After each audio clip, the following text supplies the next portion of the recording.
Brock Purdy, Dak Prescott. These are game managers. They're not difference makers. The 49ers are going to the Super Bowl.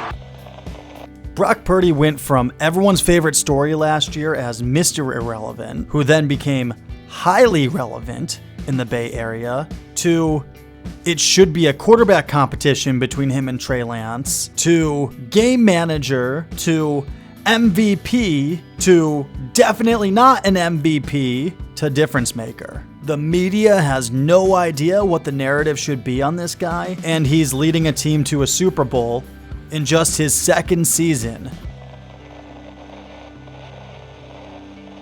Before we get to the content, please be sure to hit that like button, hit that subscribe button, and help the channel grow. We're coming up on 600 subscribers, and I'm so grateful to every single one of you. Thank you, thank you, thank you, thank you, thank you a million times over. Now that that's out of the way, I'm sorry it took till the end.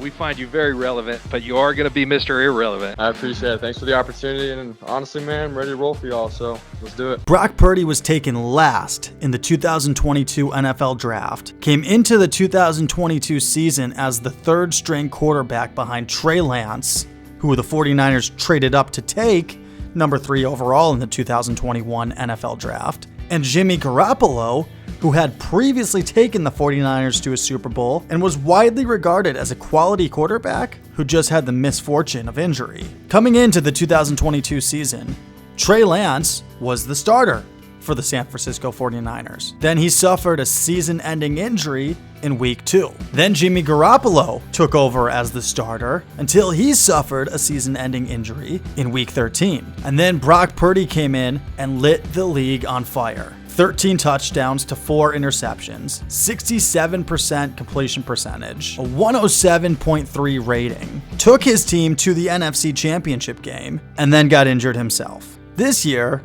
Brock Purdy found himself in the MVP conversation. That only led to significant criticism from former NFL MVP Cam Newton. Cam Newton described Brock Purdy and Dak Prescott, both who were considered MVP candidates at the time, as game managers. This led me to think about the careers of Cam Newton and Brock Purdy, the differences and similarities. And to be honest, there aren't any similarities. Brock Purdy threw for more yards in his second season than Cam Newton ever has. Brock Purdy's worst season rating is better than Cam Newton's best season rating, and Brock Purdy is only in his second year. Brock Purdy had a better completion percentage this season than Cam Newton has ever had. Cam Newton had a single season where he threw fewer interceptions than Brock Purdy, and that was only by 1 interception.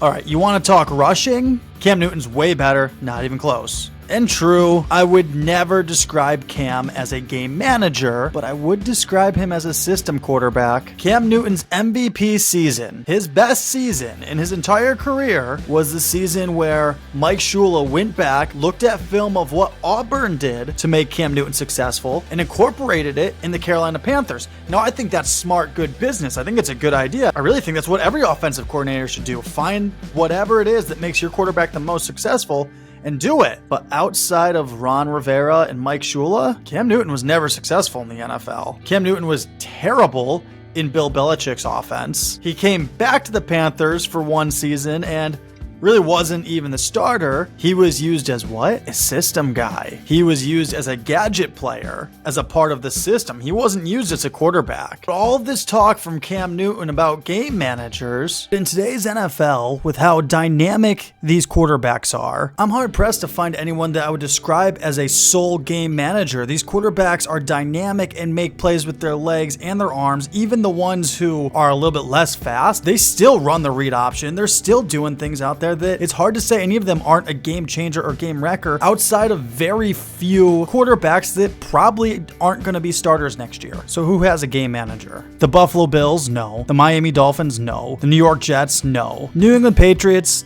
Yeah, probably, if you want to talk about Mac Jones. Baltimore Ravens? No. Cleveland Browns? No. Pittsburgh Steelers? No. Cincinnati Bengals? No. Houston Texans? No. Jacksonville Jaguars? No. Indianapolis Colts? No. Tennessee Titans? No. Kansas City Chiefs? No. Las Vegas Raiders, okay, we don't know who the quarterback is right now, but if you want to go with O'Connell, yeah, I'd say that's a game manager. If you want to go with Jimmy G, yeah, we could describe him as a game manager. Denver Broncos, no. Los Angeles Chargers, no. Dallas Cowboys, no. Philadelphia Eagles, no. New York Giants with Daniel Jones, yes, he's a game manager. Washington Commanders, I don't know who their quarterback would be. Detroit Lions, no. Green Bay Packers, no. Minnesota Vikings, no. Kirk Cousins is not a game manager. Chicago Bears, no. Tampa Bay Buccaneers, no. New Orleans Saints, no. Atlanta Falcons, I don't know who their quarterback is. Carolina Panthers, unknown. They have a terrible offensive line. Los Angeles Rams, no. Seattle Seahawks, no. Arizona Cardinals, no. San Francisco 49ers, no.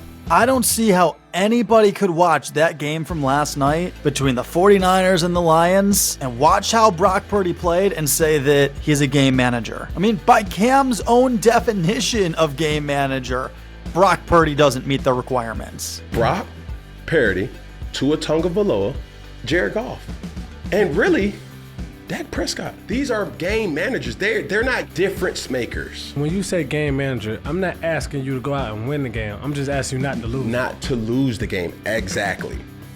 Listen, I don't give a damn what you do. You don't have to score every time. You just don't have to throw a pick every time either. If we're gonna really call a spade, there's a difference between managers of the game and difference makers of a game. That is not what Kyle Shanahan did with Brock Purdy last night. He didn't just go, hey, please don't lose the game for us. Brock Purdy had 31 pass attempts last night.